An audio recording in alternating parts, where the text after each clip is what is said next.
They're celebrating, and he's got the breakthrough Murli. That's why we believe every time he's in action, it's a critical game of the critical stage of the match. He's got another wicket for his side, and at such an important time. Now, was that hit wicket, or was that a nick behind of the wicketkeeper's glove? Let's have a look. Muralidharan, big spinning off break, attempted cut shot, and he's hit the stump. In his attempt, a downswing of the bat makes contact with the off stump, the top of off stump, and quite clearly that's not allowed. So that is the end of Shoaib Malik. He departs, and the score at 6 for 129. Pakistan skipper Rashid Latif comes out, 156 matches. And very interesting this.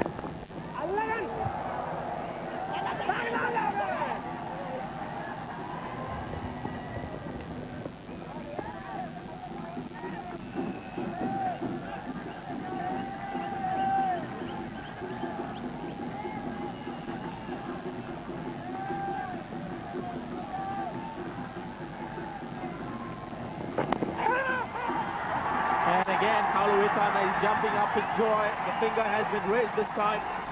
Abdul Razak takes the walk. 7th wicket gone for Pakistan. 2 noises, well taken. Ramesh Kalawathana wide of the body, big spinning off break, and the bat was just put the outside edge, well taken. Not easy to take when you're a wicket keeper. Sometimes they stick, sometimes they don't. So that's the end of Abdul Razak. After 41.1 overs, the healthy edge. He's going to get a couple of runs from it. In fact, we'll get 3. So a good piece of bowling and a very lucky piece of batting. There's 3 unintentional runs. Down the track, and that's gone. Great stumping from Kalawathana, great delivery from Muralidharan, and it was always on the cards. Shoaib Akhtar couldn't have just afforded to be out there without doing nothing. And so he launched himself into that big drive, big heave, didn't make connection. Well, finally it took toll, didn't it?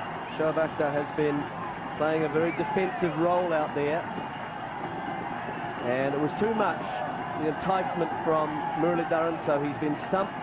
Another stumping to Kalawathana. Now it gets really interesting. 154 for 8, Pakistan.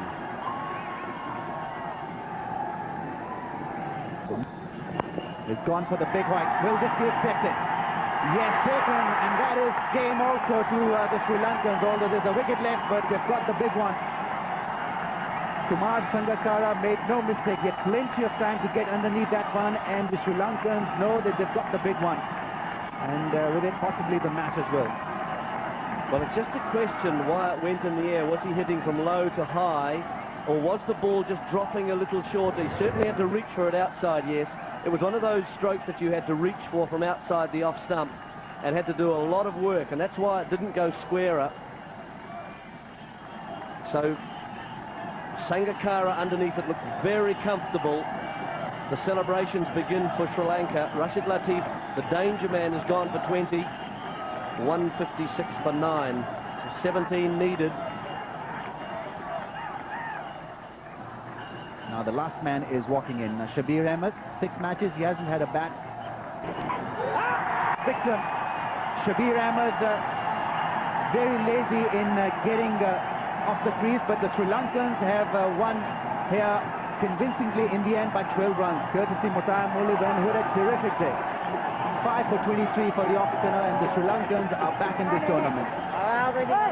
Pakistan bundled out for 160 after electing to field first. Just 172 to get there, and not to be in the end. Well, the skills of Muralidharan in the end polished things off, just pushing a little far. Just a question whether he got an edge on that one. Certainly there was a sound through the microphone, the pitch microphones.